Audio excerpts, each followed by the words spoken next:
दोस्तों, क्या आपने कभी सोचा है कि शादी के बाद ही भाइयों में बंटवारा क्यों हो जाता है?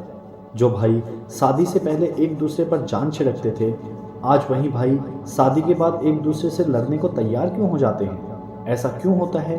तो चलिए इसे समझते हैं एक पुरानी कथा के माध्यम से। दोस्तों, इस कहानी को अंत तक जरूर सुनना। तो आइए बिना समय गंवाए कहानी को शुरू करते हैं।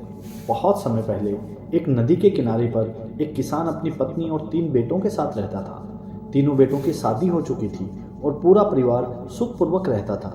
एक दिन किसान की पत्नी ने अपने बेटों से कहा, बेटा, यह जमीन और जंगल तुम्हारे पिता के बड़े परिश्रम का फल है। जमीन की उपज और जंगल की लकड़ी बेचकर तुम्हारे पिता ने इतने सारे पैसे इकट्ठे किए और इतना बड़ा घर बनाया जिसमें सारा परिवार सुखी से रह सकता है। तब किसान का सबसे छोटा बेटा अपनी माँ से कहता है कि माँ, यह बात सही है। मुझे याद है कि मैं पिताजी के साथ खेतों पर जाया करता था और हम लोग बहुत मेहनत करते थे। छोटा बेटा अपने पिता की तरह ही खेती बाड़ी करता था। उसे कड़ी मेहनत करनी पड़ती थी। मजदूरों को संभालना, उपज को इकट्ठा करना और उनके लिए सही खरीदार ढूंढना, यह सारे कार्य किसान के सबसे छोटे बेटे के थे। और वहीं किसान के 2 बड़े बेटे, जिनमें एक का नाम था आदित्य और दूसरे का नाम था विक्रम, वे अलग अलग काम करते थे। सबसे बड़ा बेटा आदित्य ज्योतिष का काम करता था और खूब सारा धन कमाता था। वहीं किसान का मझला बेटा विक्रम एक बड़ा व्यापारी था और बहुत पैसे कमाता था। पूरा परिवार खुशी से रह रहा था। किसी प्रकार का कष्ट परिवार में नहीं था। एक दिन किसान बीमार पड़ गया। उसने अपनी पत्नी को बुलाया और कहा कि मेरा अंत समय आ गया है। बस तुम मुझे एक वचन दो कि बच्चों के बीच कभी जमीन जायदाद का बंटवारा ना हो।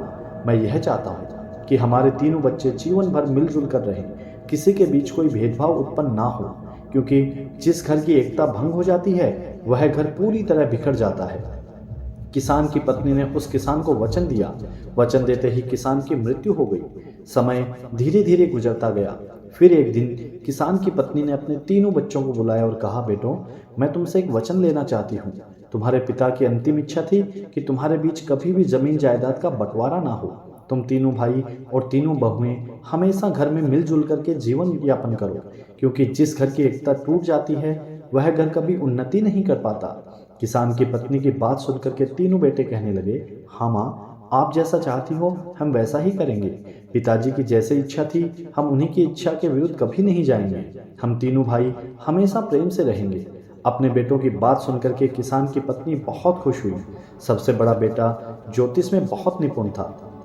आसपास के लोग उससे कई मामलों में राय लेने के लिए आते थे। उसका गुजारा बहुत बढ़िया तरीके से हो रहा था। मझला बेटा जो एक बड़ा व्यापारी था, उसकी भी कमाई ठीक ठाक थी। लेकिन किसान का सबसे छोटा बेटा जो था वो कड़ी मेहनत करता था। सुबह से लेकर शाम तक खेतों में काम करता था, फिर भी उतनी कमाई नहीं कर पाता था जितनी दोनों बड़े भाई करते थे। दोस्तों, समय गुजरता गया। किसान के दोनों बड़े बेटे जो ठीक ठाक कमाई करते थे, वह अपने पिता को दिया गया वचन भूल गए। उन्होंने अपनी पत्नियों के साथ ऐशो आराम की जिंदगी जीनी शुरू कर दी। जब किसान के दोनों बड़े बेटों की बहुएं ऐशो आराम का जीवन जीती तो छोटे बेटे की पत्नी का दिल खलता। वह सोचती, हम तो पिता के वचनों का पालन कर रहे हैं, लेकिन हमारे दोनों जेठ और जेठानी ऐशो आराम का जीवन जी रहे हैं। एक दिन उसकी पत्नी जब बहुत ज़्यादा दुखी हो गई, तब शाम को जब छोटा बेटा घर आया तो उससे कहने लगी कि मेरे भाई के यहाँ से चिट्ठी आई है। उसने हमें अपने घर पर बुलाया है, हमारे आपके लिए न्योता भेजा है। कुछ दिनों पहले ही हमारे बड़े भाई ने अपना घर बनाया था, उसमें गृह प्रवेश होना है। वह यह चाहता है कि हम दोनों कुछ दिन के लिए उसके पास आएं। राघव अपनी पत्नी की बात को सुनकर कहने लगा कि देखो, खेती में बहुत काम करना पड़ता है। मेरे पास में इतना समय नहीं है कि मैं तुम्हारे साथ तुम्हारे मायके जा सकूं। यदि मैं तुम्हारे साथ तुम्हारे मायके जाऊंगा तो खेती का काम खराब हो जाएगा। तब उसकी पत्नी उदास होकर के कहने लगती है कि ठीक है, हम जीवन भर इसी घर में पड़े रहेंगे, हमारे मन की कोई इच्छा नहीं है। उसकी पत्नी को गुस्से में देखकर वह कहने लगा कि ठीक है, मैं ऐसा करता हूँ कि तुम्हारे जाने का इंतजाम कर देता हूँ, पर मैं नहीं जा पाऊँगा। तब उसकी पत्नी कहने लगी, यदि हम जाएंगे तो दोनों साथ जाएंगे, वरना कोई नहीं जाएगा। अब राघव अपनी पत्नी की बात सुनकर के कहने लगा कि ठीक है, जैसी तुम्हारी मर्जी, जाना है तो जाओ, नहीं तो फिर कोई बात नहीं, यहीं पर रुक जाओ। दोस्तों, उसकी पत्नी अपने जेठ और जेठानी का नज़ारा देख करके पहले ही छिड़ी हुई थी। उसने उसने कहा कि महीना भर ये लोग आराम करते हैं और ऐशो आराम की ज़िंदगी जीते हैं, जीवन भी सबसे बढ़िया यही जीते हैं। और फिर ऐसा सोच करके वह राघव से कहने लगी, हमने घर का सभी काम करने का ठेका नहीं ले रखा, घर में खेती का काम भी हम मिलकर करें और आपके दोनों भाई जो हैं वो ऐशो आराम से जिए। ने कहा कि क्या आपने कभी सोचा है कि मेरा भी मन करता है हम भी शौक से अपना जीवन जिएं, उनको अपना अपना करना है, हम दोनों की कोई फिक्र ही नहीं है। वह तो दोनों बाहर रह करके मौज मस्ती का जीवन जी रहे हैं और हम दोनों घर का और खेती का सारा कार्य कर रहे हैं। वह तो अपनी पत्नियों के साथ में चारों ओर घूमने चले जाते हैं और मैं हमेशा इस घर में पड़ी रहती हूँ। अब आप बताओ, क्या यह अन्याय नहीं है? और फिर उसकी पत्नी आगे कहने लगी, अब तुम मेरी एक बात सुनो, जायदाद के बंटवारे की बात चलाओ ताकि हम लोग अलग रह सकें। यदि हम अलग रहे तो हमको भी अपने घूमने के लिए कुछ समय मिलेगा। फिर इस प्रकार अपनी पत्नी की बात सुन करके उसको लगा कि उसकी पत्नी सही कह रही है। मेरा काम मेरे भाई के काम से ज़्यादा महत्वपूर्ण है। मेरी ही वजह से वह दोनों इतने ठाट फाट से आराम से ज़िंदगी जीते हैं और मैं और मेरी पत्नी यहाँ नौकरों की तरह इस घर में लगे रहते हैं।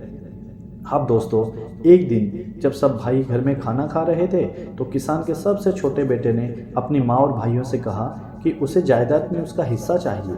अब वह अपने भाइयों के साथ नहीं रहेगा। अपने सबसे छोटे बेटे की बात सुन करके माँ को बड़ा धक्का लगा। उसने कहा, तुम्हारे पिताजी चाहते थे कि तुम सब मिलकर एक होकर रहो। फिर उसने कहा कि माँ, अब मैं साथ में नहीं रह सकता। फिर तो और दोनों भाइयों ने भी हामी भर दी और कहा कि ठीक है, तुम कह रहे हो तो जायदाद का बंटवारा हो जाना चाहिए। तब जमीन जायदाद के सभी कागज जिनके आधार पर बंटवारा होना था वह तैयार किए जाते हैं। बंटवारा होने से पहले किसान की पत्नी अपने तीनों बेटों से कहती है कि बेटा, बंटवारा बाद में होगा। हमारे घर की परंपरा है कि कोई भी कार्य करने से पहले भगवान जगन्नाथ के दर्शन अवश्य करने चाहिए। अपनी माँ की बात को सुनकर सभी बेटे तैयार हो जाते हैं। अपनी माँ की बात मानकर अगले दिन सभी बेटे अपनी पत्नियों और माँ के साथ यात्रा में निकल पड़ते हैं। दोस्तों, मंदिर में दर्शन करने के बाद जब सब भाई वापस लौट रहे थे तो उनकी माँ ने कहा, बेटा, मैं बहुत थक गई हूँ और मुझे बहुत तेज़ भूख भी लग रही है। आप सभी भी भूखे होंगे और बहुओं को भी भूख लग रही होगी। चलो एक काम करते हैं, किसी स्थान पर बैठ करके कुछ खा पी लेते हैं। वहीं गांव के बाहर एक पुराना मंदिर था और पास में ही खाने की दुकानें भी थी। वहीं पर सभी परिवार के साथ खाना खाने की तैयारी करने लगे। फिर माँ ने कहा, बेटा, हम लोग खाना खाने के लिए जा रहे हैं, मगर रुपयों की थैली जो थी वह तो मैं कहीं भूल गई हूँ। अब यहाँ से घर तक जाने के लिए हमें काफ़ी पैसा भी चाहिए और यहाँ खाना खाने के लिए भी हमें पैसा चाहिए। यदि हमारे पास पैसा नहीं होगा तो ना हम घर पहुँच पाएंगे और ना ही हमारा पेट भर पाएगा। अब बस एक ही उपाय है कि मैं इन बहुओं के साथ इसी मंदिर में रुकती हूँ और तुम तीनों भाई एक काम करो कि किसी गांव में जाकर के कोई काम ढूंढ लो और तीनों अलग अलग अपना काम करो। तुम जो भी कुछ कमा कर लाओगे उन्हीं पैसों से हम लोग कुछ खाएंगे और यहाँ से घर पहुँच जाएंगे। तीनों बेटों ने अपनी माँ की राय मान ली और तीनों भाई अलग अलग दिशाओं में पैसा कमाने के लिए निकल पड़े। दोस्तों, चलते चलते किसान का सबसे छोटा बेटा जब वह कुछ आगे पहुंचा तो एक ऐसे स्थान पर पहुंच गया जहां पर किसी गंभीर विषय की बात आपस में कुछ लोग कर रहे थे। तब उसने पूछा कि आप लोग उदास हैं और क्या बात कर रहे हैं? क्या मैं आपकी कुछ मदद कर सकता हूं? तब वहीं के लोग कहने लगे, जमीन के इस हिस्से में सदा ही पानी जमाव बना रहता है और हम इसमें कुछ भी नहीं उगा पाते, फिर भी हमें राजा को इसका लगान देना पड़ता है। अब हम क्या करें? दोस्तों, उन्होंने कहा कि हमारी समझ में नहीं आ रहा कि अब हमें क्या करना चाहिए, क्योंकि राजा को लगान हमेशा चाहिए, जमीन में कोई भी उपज नहीं होती है। उन लोगों की बात सुन करके किसान का सबसे छोटा बेटा वह कहने लगा कि अगर मैं आपको धान उगाने का तरकीब बताऊं तो मुझे क्या इनाम मिलेगा? तब वहाँ के लोग कहने लगे, यदि तुम हमें इस जगह पर धान उगाने की तरकीब बताओगे तो हम तुम्हें चांदी की 100 मुद्राएं भेंट करेंगे। राघव खेती करने में बहुत ही निपुण था। वह कहने लगा, गोबर और मिट्टी को मिला करके उसके गोले बना लो, उन्हें गीला और नरम रखो, फिर हर गोले में बीज डाल दो और उन्हें सूखने दो। गांव वाले जब बहुत ध्यान से राघव की बात सुन रहे थे, फिर उन्होंने पूछा कि इन गोलों का क्या करें? तो राघव कहने लगा कि उन गोलों को इस जमीन में डाल दो, गोले जमीन में धंस जाएंगे और बीज भी फूट जाएगा। जब गांव वालों ने राघव के द्वारा बताए गए उपाय का पालन किया तो उस बंजर जमीन में बीज अंकुरित हो गए गांव वालों ने किसान के बेटे को धन्यवाद दिया और प्रसन्नतापूर्वक उसे 100 मुद्राएं भेंट की, जिन्हें लेकर के वह अपनी माँ के पास उसी मंदिर में लौट आया। इधर चलते चलते किसान का मंझला बेटा विक्रम वह भी घूमते घामते एक ऐसे स्थान पर पहुंचा जहां उसने पेड़ के नीचे बैठे हुए एक व्यक्ति को देखा जो काफी दुखी था। तब उसने पूछा कि आपको किस बात की चिंता है, आप उदास दिख रहे हो, क्या मैं तुम्हारे लिए काम आ सकता हूँ? तो वह आदमी कहने लगा, हम 4 भाई हैं। मृत्यु से पहले हमारे पिता ने अपनी सारी संपत्ति हम चारों में बांट दी थी, लेकिन एक काली बिल्ली थी जिसे बांटना बहुत मुश्किल था। फिर हम सब ने फैसला किया कि बिल्ली हम सबके साथ ही रहेगी। चारों भाइयों ने उस बिल्ली की एक एक करके टांग बांट लिया। एक दिन वह बिल्ली छत से नीचे गिर गई और उसकी वह टांग टूट गई। जो टांग मेरे हिस्से में आई थी, मैंने उस बिल्ली की उस जख्मी टांग पर तेल लगा करके उस पर पट्टी बांध दी। उस बिल्ली को अच्छी तरह से उसकी सेवा की, इसलिए वह चूल्हे के पास जाकर के सो गई। जैसे ही बिल्ली सो गई, वैसे ही चूल्हे से एक चिंगारी निकल करके उस तेल लगे हुए कपड़े के ऊपर गिर गई। उसने आग पकड़ ली।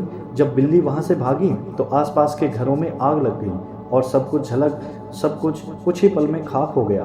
पड़ोसियों ने सारा दोष मेरे सिर पर लगा दिया कि बिल्ली की जिस टांग से आग लगी है वह टांग मेरे हिस्से में थी। फैसला जब पंचायत में पहुंचा तो पंचों ने कहा कि जिस टांग की वजह से आग लगी वह मेरे हिस्से की थी, इसलिए पूरा नुकसान मुझे ही भरना होगा। मेरे पास सबको देने के लायक पैसे नहीं हैं, अब मैं क्या करूं? इसलिए बड़ा ही चिंता में बैठा हुआ हूं। उस व्यक्ति की बात को सुनकर के किसान का मझला बेटा कहने लगा कि तुम चिंता मत करो, यदि मैं तुम्हारी समस्या का समाधान कर दूं तो तुम मुझे क्या दोगे?